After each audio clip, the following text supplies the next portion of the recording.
দুটো অব্দি পেশেন্ট ডেকেছে, দেখে রুমে এসে অনলাইনে অর্ডার করে 4 জন বন্ধু মিলে খেয়েছে, ডিনার করেছে। করে ও খুব টায়ার্ড ছিল, যেহেতু 36 ঘন্টা ডিউটি ছিল, টায়ার্ড ছিল। ও কি করেছে, ওই সেমিনার রুমে গিয়ে শুয়ে পড়েছে একটা রেড কালারের ব্ল্যাঙ্কেট ঢাকা দিয়ে। তারপরে সেমিনার রুমে এমনি কি তোমাদের ওরকম সেমিনার রুমে টুমে ঘুমানো হয়? মানে আমি যদিও কোনো আইডিয়া নেই, ওই জন্য জিজ্ঞেস করছি। না, এবার একটা রেসিডেন্টের ডক্টর রুমস থাকে, আচ্ছা বুঝতে পেরেছিস, তারপরেও সেমিনার থাকে। এবার সেমিনারে একটা বেড থাকে, আর ডক্টরস রুমে 2-3টে যেরকম বড় ঘর হবে সেরকম বেড পাতা থাকে। আচ্ছা আচ্ছা, মেনলি ডক্টরস রুমে শোয়ার কথা, ঠিক আছে। হয়েছিল কি, ওকে বডিটা পাওয়া গেছে সেমিনার রুমে, কিন্তু ঘুমাচ্ছিল ডক্টরস রুমে। যে রুমটা তোর এখন ভাঙা হয়েছে, দেখেছিস রুমটা ভেঙেছে বাথরুমের পাশেই, ঠিক আছে, মানে বাথরুমটাকে অজুহাত দিয়ে ওই রুমের দেয়ালটা ভেঙে দিয়েছে। অ্যাকচুয়াল কাণ্ডটা ঘটেছে তোর ইয়েতে, ওই রুমটার ভেতরে, ডক্টরস রুমে ঘটনাটা ঘটেছে। ওই বডিটাকে রুমে ওই দিন আর কেউ ছিল না, খালি মানে অনলি ওই দিকটাই ঘুমাচ্ছিল? হ্যাঁ, এবার তোকে আমি বলি, অন কলে নিশ্চয়ই একজন থাকবে না, ওরা জুনিয়র সিনিয়র মিলিয়ে থাকে। এমনকি থার্ড ইয়ার একজন থাকবে, সেকেন্ড ইয়ার একজন থাকবে, প্লাস ফার্স্ট ইয়ারের ইন্টার্নশিপরা যারা থাকে তারা ইন্টার্নরা থাকে। আর চেঞ্জ এমন একটা ওয়ার্ড হচ্ছে, কোভিড এর পর থেকে প্রায় হামেশাই সবার শ্বাসকষ্ট হচ্ছে, মানে আসছে মানেই শ্বাসকষ্ট হচ্ছে। আর চেস্ট ওয়ার্ড আর চেস্ট মেডিসিন দুটোই পাশাপাশি ওয়ার্ড, ঠিক আছে। তো কেউ কি শুনতে পায়নি? ওটাই তো আমি ওই দিনকে ওটাই ভাবছিলাম। এবার দেখ, ধস্তাধস্তি করাতে একটা নিশ্চয়ই চিৎকার হয়, একটা ভাইলেন্ট হয়, বুঝতে পেরেছিস। তারপরে আবার কি, যে 4 জন ওর সাথে খেয়েছে তারা কোথায়, তারা কেন মিডিয়ার সামনে আসছে না? তাই তো, তারা কেন আসছে না? একদিন ডিউটি ছিল না রাতে? ওই দিনকে আমি নাইটে ডিউটি করছিলাম।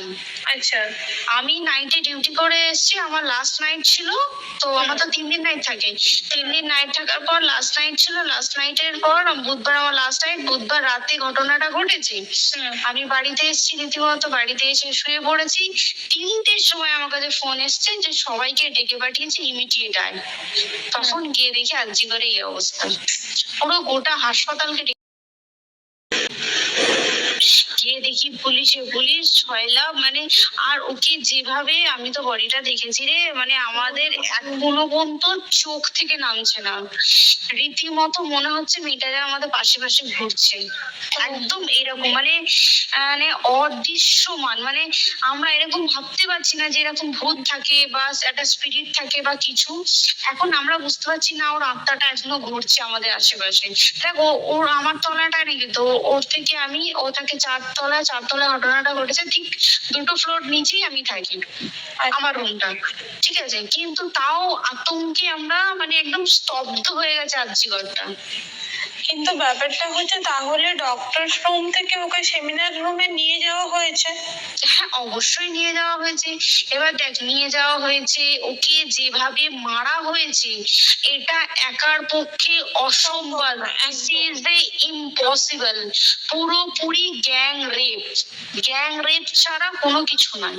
আর শুধুমাত্র রেপ নয়, রেপ হলো, করলো, ছেড়ে দিল, ঠিক আছে, ওকে রীতিমতো মার্ডার করেছে।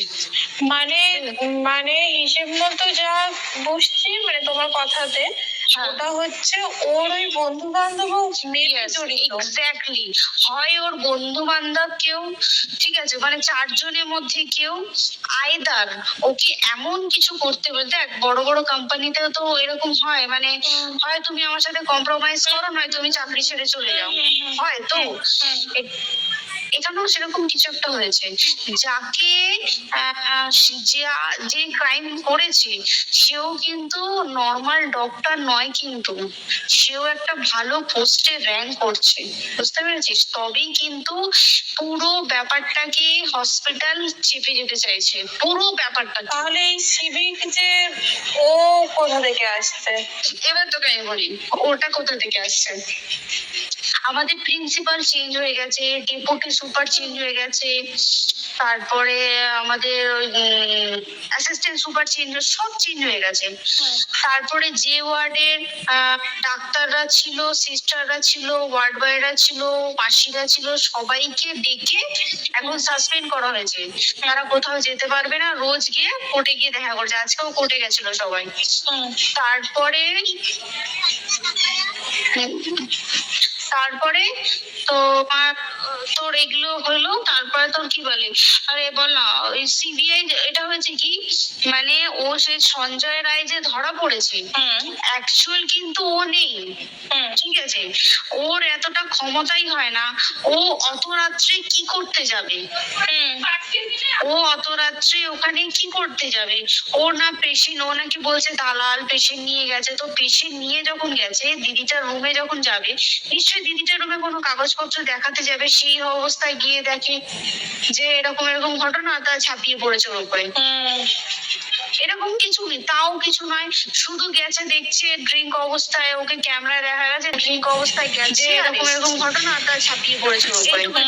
তারপরে হচ্ছে এরকম কিছু নেই, তাও কিছু নয়, শুধু ব্যাপার আছে ড্রিঙ্ক অবস্থায় ওকে ক্যামেরায় দেখা গেছে ড্রিঙ্ক অবস্থায় গেছে।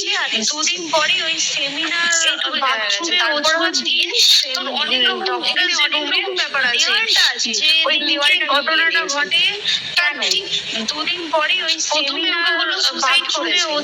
আমাদের যখন ফার্স্ট খবর আছে তখন সুসাইড করেছে। তারপরে যখন হসপিটালে যাই তখন গিয়ে শুনছি নাকি প্রথমে ওকে বললো সুসাইড করেছে। আমাদের যখন ফার্স্ট খবর আছে তখন সুসাইড করেছে। তারপরে যখন হসপিটালে যাই তখন গিয়ে শুনছি নাকি না সুসাইড করেনি, এটা রেপ করেছে, রেপ করে মার্ডার করা হয়েছে।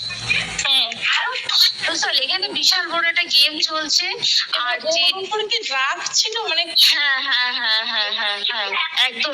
আমি তোকে কি বললাম, শোন, তুই যদি কারোর সাথে কম্প্রোমাইজ করি তাহলে তোর পোস্ট করবে, তুই কারোর সাথে কম্প্রোমাইজ করবি না তোকে মার্ডার করে দেবে। মানে ওরকম টাইপের কিছু, এরকমই টাইপের কিছু একটা ছিল। আইদার খুব রাফ, মানে খুব রাগ, খুব মানে খুব ওর উপরে খুব ফ্রাস্ট্রেশন ছিল, যারই ছিল খুব ফ্রাস্ট্রেশন ছিল। শুধুকে মারিনি রে, রীতিমতো মার্ডার করেছে। ওর যে ক্ল্যাচারটা ছিল, ওর আমি ইউরিন এটা ওর ইউরিনের রাস্তায় ক্ল্যাচারটা ঢুকিয়ে দিয়েছে, তুই জানিস? মানে কি বলবো, মানে ওকে দেখা যাচ্ছে না, আমরা তো দেখেছি নিজের চোখে, ওকে দেখা যাচ্ছে না। মানে একটা মৃত্যু কতটা, মানে এইটা মানে প্রচন্ড কষ্ট পেয়ে একটা মেয়ে মারা গেল। আর ওর যে গলাটা চেপে ধরেছে, ওর ওই চেপে ধরাতে মানে এতটাই জোরে চেপে ধরেছে যে চোখ ফেটে রক্ত বেরিয়েছে, বুঝতে পেরেছিস? মানে কি বলতো, যদি ধরা পড়ে না উচিত, মানে যারা এটার সঙ্গে দায়ী না। আর এই যে সিবিআইটা হয়েছে, সিবিআইটা একমাত্র আমাদের জোরেতেই সিবিআইটা এসছে। মানে আমরা ওই সঞ্জয় রায় একার পক্ষে সম্ভব না এইসব। তারপরে পোস্টমর্টম রিপোর্টে তুই জানিস ওই আমাদের রায়না থেকে 150 গ্রাম স্পার্ম বেরিয়েছে। পোস্টমর্টম রিপোর্ট 150 গ্রাম স্পার্ম, মানে বুঝতে পারছিস? নট এ ক্যালকুলেটেড, মিনিমাম কম করে 6 থেকে 7 জন করেছে অপারেট। ওই জন্যই তো আমরা এতটা বেশি ভাইলেন্ট হয়ে গেছি, বুঝতে পেরেছিস? আর আমাদের একটা মেয়ে তার কাজের জায়গাতেই ছিল, এমনটা নয় যে রাস্তাঘাটে কোনো বিপদ, তার কাজের জায়গাতেই সেফ নয়। শোন, কেউ যদি স্ব ইচ্ছায় কারোর সাথে রিলেশনশিপে গিয়ে করতে চায় সেটা আলাদা জিনিস, কিন্তু ঠিক আছে, কিন্তু কেউ কারো বিরুদ্ধে এইভাবে করতে পারে না রে। তুই জানিস না, মানে ওয়ার্ডে কম বেশি আমরা সবাই ঘুমাই, কম বেশি আমরা সবাই জেগে থাকি। জেগে দেখে তো থাকি, তাতে কি কেউ শুনতে পায়নি? তার কি একদম ভায়োলেন্স ছিল না? যদি কেউ না শুনতে পারে তাহলে ওর খাবারে কেউ কিছু মিশিয়েছিল, হুম তাই কি না? হুম হুম সেটাও পোস্টমর্টম রিপোর্টে মানে লিক করছে না।